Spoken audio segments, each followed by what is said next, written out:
Ang ating pong paksa ay Child and Youth Evangelism sa loob po ng ating church. Let's pray po. Mahal naming Diyos, buksan niyo po ang aming isipan, bigyan niyo po kami ng inspirasyon at ng pangarap para po sa aming kapilya ng Baseco Church. Dalangin po namin ito, samantalang kami po ay babaybay ng napakalagang topiko sa gabi nito. Sa pangalan po ni Jesus, Amen. Sa gabi mong ito, makikita po ninyo ang isang leadership na topic sa Master Guide. At ito po ay madalas po ay hindi napapansin sa ating church. Dahil nakapokus po tayo sa Sabbath School, saka po sa second service. Tama po ba? Sabi po dito ay, may iba na. Help the youth to understand that the church loves them, that the church cares for them, and appreciate them. Yan po ang sabi ng ating pong lesson. Kalimitan po sa mga bata, sa church ay sinasaway. Tama po ba? Hindi po natin sila nabibigyan ng halaga dahil literally, ang bata po ay magulo. Kasaway, maingay, iyakin, at saka hindi po sa kanila conducive yung aura ng ating pagsamba kasi ba naman pag-usapan lang na sa Sabbath School na pananampalataya, justification by faith. Hindi na maintindihan yun mga kapatid, no? Kaya they should know that they are leaded in the totality of the program. So, pakiramdam nila yung church pang matanda, ang church ay pag malaki na ako, ang church ay, kasi Jesus Christ ay, pakinggan na sila pagka sila po ay meron tama ng isip. Kaya sila po ay sometimes lost. Meron lang silang little portion kapag ka Sabbath School, di ba po, ikadagger sila doon, which is maganda po yun. Pero sa AY, hindi sila makasunod sa utak ng mga college student, high school student, at saka ng iba pa. Dahil sila po ay hanggang ganun pa lamang po ang kanilang isip. Imagine niyo po yung bata na naglalakad sa hagdan, sa mall. Try niyo po yung sarili niya na palihipin ulit. Diba? Lahat parang mga higante. Tapos kung nag-uusap yung matatanda, lalo na nagkapansin, uy, kamusta kayo? So, matanda yung anak mo talaga magwawala, hihilahin ka na kasi alam niya, it will take hours bago pa kayo maawat ng kumpare mo. No? Kaya kawawa po talaga ang mga bata sa loob po ng naging pamilya. Noong panahon po ni Jesus Christ, ganito rin ang senaryo. Yung mga rabay, ang mga utak nila ay sobrang gagaling sa Biblia, memorize nila halos lahat. Gusto nila makasabay yung mga bata. Kaya 8 years old, dapat start na sila ng memorization ng Old Testament. Hindi lang verse memorize the Old Testament. Kaya hindi pa sila pwede mangaral, hindi pa sila pwede makipagtalastasan na sila po ay hindi pa nakakarating sa utak ng mga rabay. Lo and behold, si Jesus Christ, nangangaral, bata pa lang siya. Ang takpa ito sa kanyang mga rabay, sino? Kanino ka nang ito? Ba't ang galing? Diba? Nakakita po ako ng kabataan, grade 6 pa lang yung nangangaral, ang galing. Sa Romlon, na-meet ko siya, sabi ko, ang galing mo naman, paano ka natuto? Sabi niya, hindi ko po alam, pastor, pero sa tulong ng Holy Spirit. Kahit pa siya magsalita sa lahat ng mga kabataan na nakita ko, talaga, ang ako sabi ko, dapat ikaw siguro ako yung magpastor eh. Meron ka talagang gift eh, no? So sa panahon Jesus Christ, sabi niya, let the little children come to me. Kasi alam natin, bata ka pa, hindi ka pa pwedeng binyagan, hindi ka pa pwedeng mag-take ng park, hindi ka pa pwedeng, wala ka pang alam, tahimik ka lang. Imagine mo, parang parusa sa kanila yun, no? Pag sa umaga ka lang pag-isip, papagaling ka na, bilisan mo na! Kukurating kita, late na tayo! At pagdating ka, tamahimik ka lang, magkakaya. Kaya, minsan yung mga bata, saan ba daw magbukas? Malungkot sila. Bakit? Kasi hindi para sa kanila yung Sabado, para sa mga nanay, para sa mga evaluators. And to not hinder them, for the kingdom of God belongs to such as this, sabi ng Panginoon. Sabi ni Kristo, kayo mga rabay, kayo mga apostol at disciples, kung hindi kayo maging katulad ng ugali ng mga bata ito, hindi kayo makakating sa langit. Diba? At hindi yung sinabi ni Jesus Christ. Ba ako'y nagpapakatanda? Diba? Ako'y nagpapakamature. Nag-aaral ako ng marami pala. Bata lang pala ang iyakit tulad ng kanan ng langit. Ibig sabihin, hindi ganoon kahirap maunawaan ng Biblia. Kinakailangan maupaunawa sa mga bata. Kaya malaki ang role ng mga parents. Ipaunawa niyo po ang salvation sa inyong mga anak. Okay. Isipin natin si Jesus Christ, seryoso siya. Lagi na lang nagpapala sa demonyo, nagpapagaling ng pilay, nag-iyakan, bubuhay ng patay. And we never come into our mind na si Jesus Christ ay tumawa, ay pagkabulan sa mga bata, gumawa ng mga bagay na tungkol sa mga bata. We think that God is against sa mga bata. Kaya merong kanta na Jesus loves the little children, di ba? Ano man ang kulay mo, hindi ka tatanggihan ni Kristo. Ikaw man ay nogno, sunog, maputi, ikaw man ay albino. Mahal tayo ng Panginoon. Kaya mga kapatid, ito bigyan ko po kayo ng inspirasyon. Tayo po ay paganda ng paganda. Church, nagulat na ako, meron ng no? Meron ng TV, susunod niya, dalawang TV na pagka dinala ko sa daga sa cemetery. Pag sinala, may TV. Ang church ng Paseco, sabi ko sa inyo, hindi ito papangin. Paganda ito ng maganda. At dahil po yan, sinabi ko. Dumating ako dito, hindi ganito itsura na ito. At praise the Lord, lumabas ka po din, parang impyerno na, no? Di ba na-guess? Kaso kayo dito, pamapalan tayo ay naka-aircon. Ibig sabihin, kung kayo po'y mga nangarap, isasama niyo po mga bata sa inyong pangarap. Pagpunta ng bata sa loob ng church, dapat aasamin niya na araw ng Sabat, siya ay kalaro niya si Jesus Christ. Oh, di ba? Kasi pag hindi ka anak, makinig tayo sa gospel lesson, hindi siya talaga makikinig.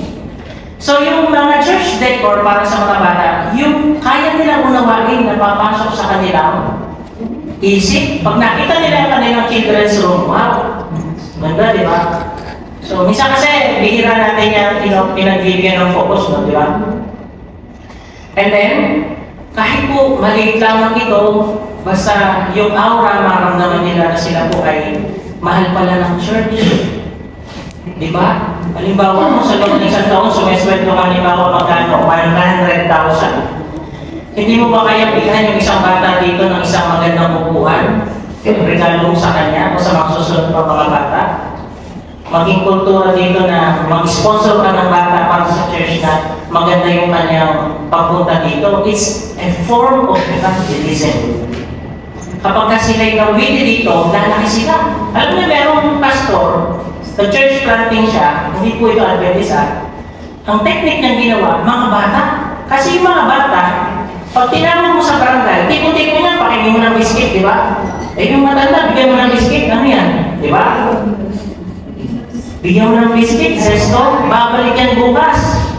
So, merong 2 weeks, susunod ulit na month o susunod na taon, sila ulit. Habang sila lumalaki, nag-guide mo sila kay Jesus Christ, na-train mo sila. Mga kapatid, hindi yan mag-backslide. Maliban na lang ang pigilin ng nanay at ng tatay. At sila pa yung way, sa puso ng magulang, kapag nakikita ng mga magulang na inalagaan mo yung mga bata, lalambot yung puso. Ba, si Pastor, take care sa aking anak. Di ba? Andyan yung puso ng magulang eh. Pantayin mo yung anak, ang galit yan yung nanay tatay, di ba? Pero alagaan mo, pakainin mo, wow, pambait mo na namang Adventist. Di ba? Kung tayo ay nalalagasan na ng mga membro, simulan natin sa mga bata. Sigurado ko mga kapatid.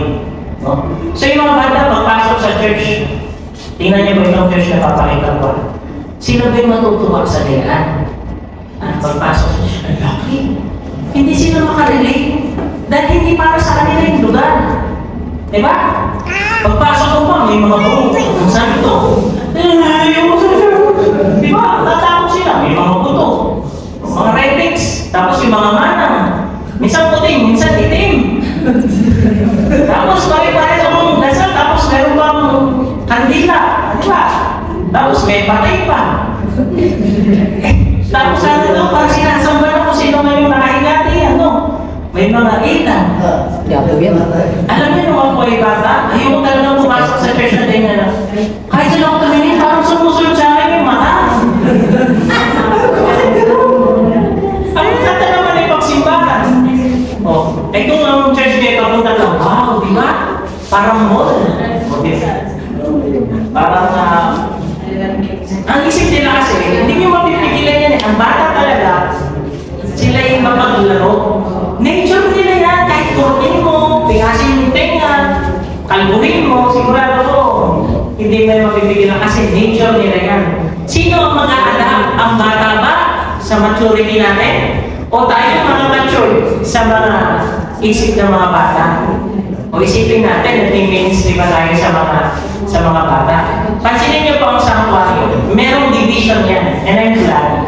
Meron pa tayong space yan. Para talaga sa mga bata, sana ay malagyan din sila ng aircon, ng ilaw. Aba, magdodonate natin si sister. Okay, ipag-pray natin ito mga kapatid.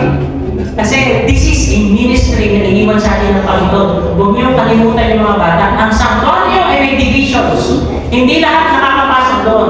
Tayo ba matanda willing ba kayo mag-spend ng Sabbath sa children's division? Hindi, di ba? Yung ganun din yung mga bata, hindi sila willing mag-spend dito ng whole day na hindi sila nakaka-relate sa mensahe na dapat sana ay nakikinabang sila. Okay? Pag kayo ay nag-alaga ng mga manok, hindi mo isasama ang sisiw sa mga sasabuhin. Di ba? Yari ka, sino man nagsasabi sa iyo, alam ko na marunong kayo. Di ba, minsan mahal ba kayo mga manok? Bakit ganun si tatay yung manok? May vitamins. Kami po na. Pag yung manok na kayo natandaan, manok po, pero kami mag-successful, okay lang. Di ba? Ang gingiran yan. Pag nag-aalaga ka ng bakit kalabaw, hindi mo isasama yung mga bata sa usapan ng matatanda sa kalabaw. Dahil sila hindi makaka-relate talaga. Okay? So ito, pag-araw ko ng Sabat, meron po tayong programa, di ba? Halimbawa, yung taon-taon natin na Global Youth Day. Meron din tinatawag na Kids, Children's Discipleship at saka Youth Day din nila. Kasama din ko sa, pero hindi natin minsan napapansin dahil bata pa naman yan, mas mahalaga talaga yung matatanda. Kasi yung mga bata, hindi pa lang nagbibigay, magbigay ng piso lang, di ba? So yung mga bata, yung matanda na recruiter natin, magbibigay din sa nato 1,000. O di, programa natin talaga pang matanda, dandahan natin. O di ba? Pero hindi ko naman inisip na ganun tayo. Ang inisip ko lang po mga kapatid, sana po ay balance tayo. So this is an opening and inspiration. Ako pinag-aaral ko ang Master Next. Ang ganda pala. Titignan niyo po ito, ha? Ito lang yung kinikita natin pag-aaral ng Sabado. Isang sakay lamang ang AY sa buong tinatawag natin Adventist Youth Ministries, Junior Youth at Senior Youth. Di ba?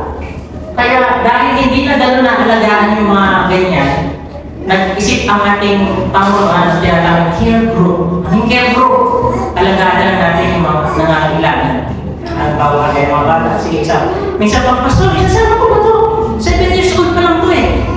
Ayaw namin yan, sakit sa ulo yan. Di ba? Kasi sila ay hindi kasama sa programa. Hindi sila kasama sa pagsamba. Yun ang masakit sa mga bata. Pero pansinin niyo yung mga nanganiligaw ng landas. At sila yung nanumbalik sa Panginoon, pag-testimony mo, sasabihin, dati, naka-attend ako sa inyo, teacher ko si Sister Annie. Oh. Ha? Naging estudyante ba kita? At hindi po yun mawala sa aking isipan. Tandaan niyo, ako may bunga.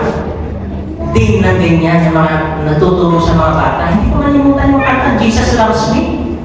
Hanggang ako'y lumaki, kahit hindi pa ako nabibinyagan, alam ko sa puso ko na may nagturo sa akin, Adventist. Okay? So itong master guide, ito yung mga tinatawag natin mga honors na yan, uniform na yan. Akala ko, ang pwede na makapagsuot ng mga magagandang uniform, mga admiral, general. Pwede din pala sa church kasi may mga bata na nangangarap sila na gusto ko rin makapagsuot ng mga uniform ng paglilingkod. And this is leadership. Kasi ninyo, kapag ako sila na-train sa master guide, sa sa leadership, sa pathfindering, mahirap makabackslide. Ang tanda niyan. Kasi master guide sila eh. Leader yan eh. Hindi naman sila may invest na sila po ay putyo-putyo lang. Ano? Sila po talaga ay merong leadership skills at ito po yung tinuturo. Matakin nyo, makikita ninyo mga anak nyo kasali sa mga ganitong event, nag-i-explain, alam nila yung basic fundamental beliefs, alam nila yung mga writings ni Mrs. White kasi yun yung mga pinapaksa eh. Abay, napakaganda po sa iglesia natin. Papasok ka lang, ay, sino ito mga ito? Nag-lead sa mga kasa, sa mga events, namumuna, tingnan sa PICC, mga pastor guys, di ba? At saka yung mga naka-black, mga tatay, no? Pero mas okay yung uniform ng mga master guys na sila ay organized.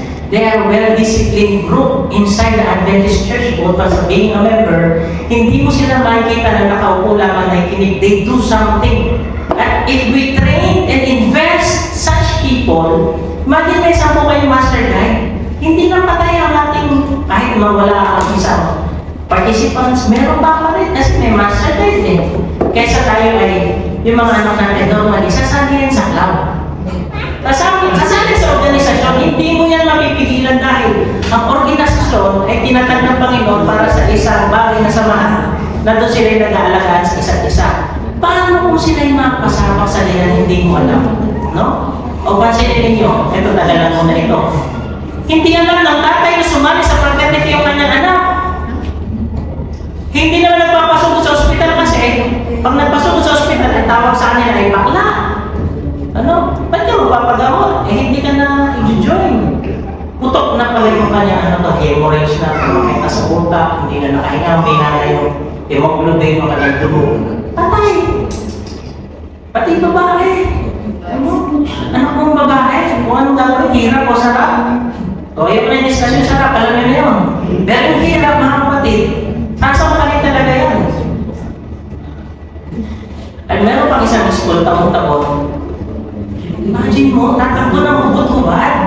Sino na nakapunta dyan? Hearing sa halimbawa, ikaw ay isang lalaki, pero lalaki lang, buti na lalaki lang. Kasi kung babae, baka palagi ko, dadalaw dyan, puro lalaki, no? Imagine mo, kung ikaw ay AY leader, at member ka na to, AY leader ka, nakamaskara ka, kita namin, meron kang balat, ikaw yun. Ha? Kita-kita ka, tapos nanapisapan mga kapatid, no? Hindi, pambihira. Sasumasang ako, iba naisip ko. Dahil kitang-kita niya kung paano ginawa mo. Tapos yung isang kapatira na membership naman niya, iba naman. Kung hapisapan mo rin, pero ano, magkagalit kayo kasi magkakaaway yung inyong mga kasama na papatayin sa labas. No? Pwede ba yun? O kaya hindi ka sumali dyan, academic club, ano yun? Biology club, chemistry club. Minsan mga high school ako na ano, minsan ko, makasali ka dito, Filipino club. Pala meron mga fees, tapos may mga meetings. Alam nyo, yung mga kabataan natin, pag sumali sa mga hindi ko sinasabing masama, ha? Pag sumali sa mga ganyan, wala nang time yan sa church. Oo, sabihin ko sa inyo. Pati yung extra pera niya, na para sa activities ng church, iniipon niya para sa camping ng church, sa youth camp, sa mga activities, hindi na dahil meron na siyang ibang pagkakabalaan. At sasabihin ko sa inyo, ginagamit din ni Satanas dito lang sa ganun, maging busy. Eh, may part ka. Ano mas matimbang? Eh, meron kami activities sa church, sa school. Ano mas matimbang ngayon? Eh, mahina pa yung faith mo. Siyempre, doon ka na muna sa school kasi mapapahiya ka, tapos bababa pa yung grades mo. Okay, sa mga tatay naman ito, medyo mataas-taas. Patawarin ako ba? Yung mapangat sa labas. Ha? Okay yung sasaswa na niya.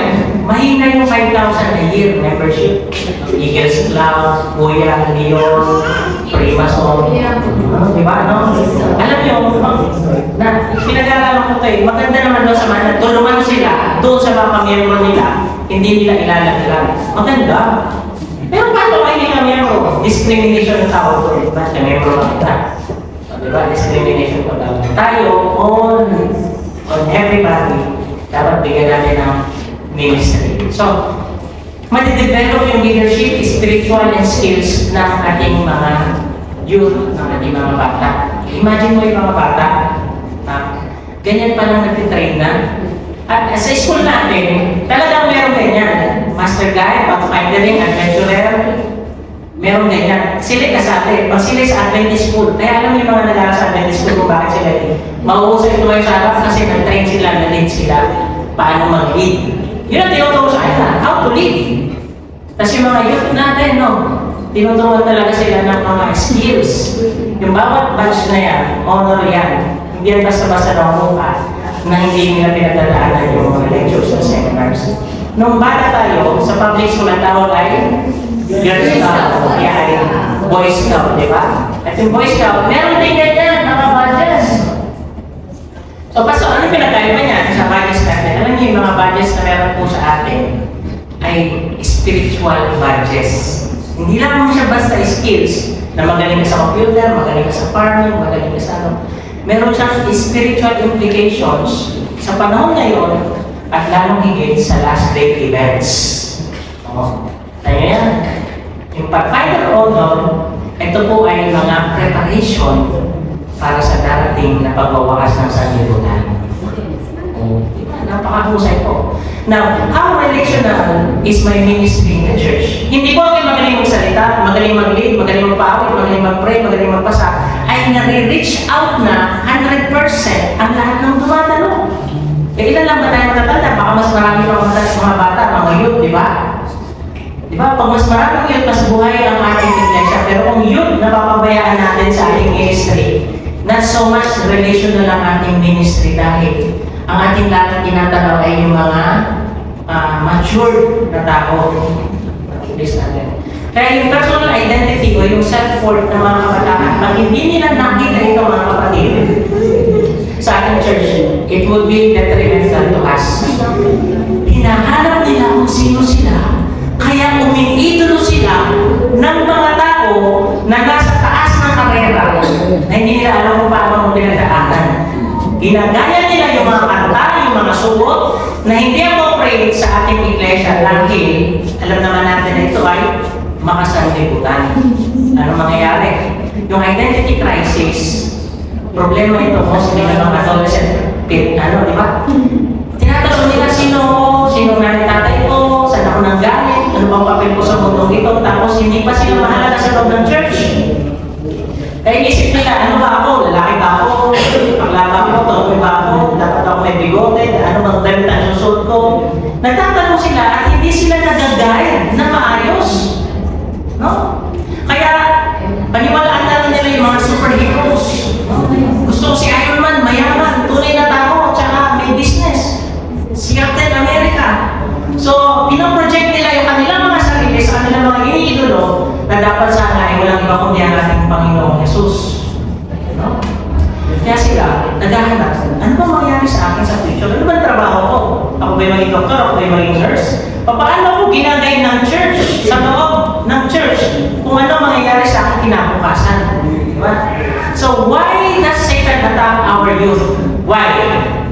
Bakit inaatake karamihan? Satanas yung mga youth natin. Chat sa akin, Pastor, ganito po nangyari sa amin. Tulungan niyo po kami. Hindi ko alam ng aming magulang. Oh, how will I confront the mother? Kung sabi sa ano kayo, sabi sa nanay, di ba active ka sa church? Di ba? Hirap. Because the future of our church is within and lies with the children and the youth. Mga kapatid, naglingkod ako sa isang church, ang member ay 8 matanda at isang AY leader lang.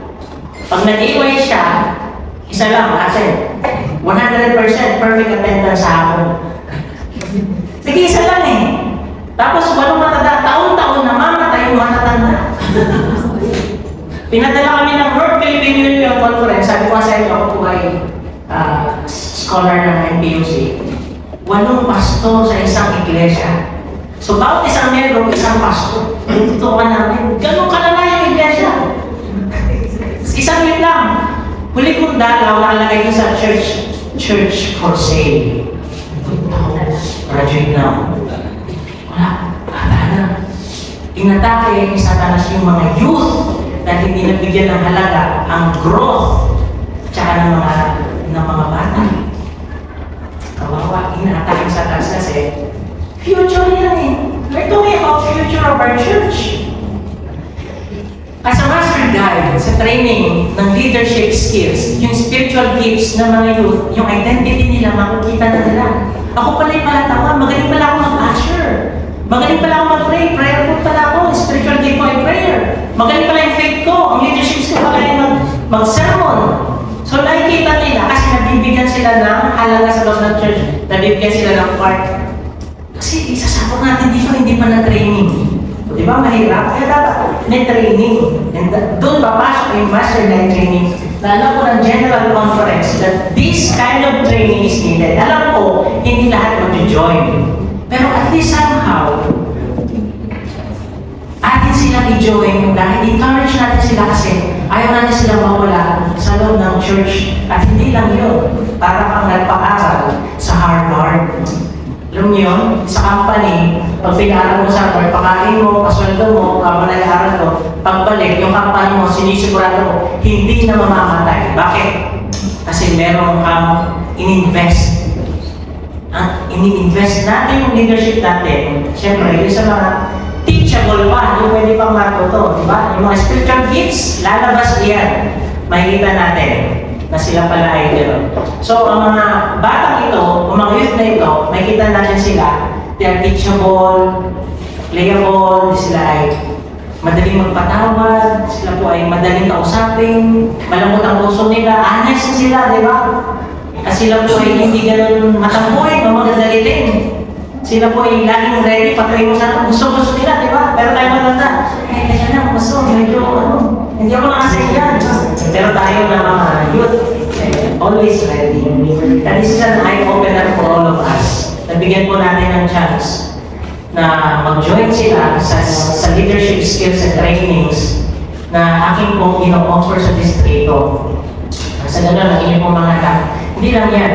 Taon-taon, ang kapatid ko nag-send sa akin sa 2020 po yung punta ka dito sa Amerika. Ito yung invitation. Ano yun? Lahat ng mga master guide, nagkikita-kita, nagsasama-sama punta sa Amerika, kaya sa Taiwan, kaya sa Japan, kaya sa iba't ibang mga lugar.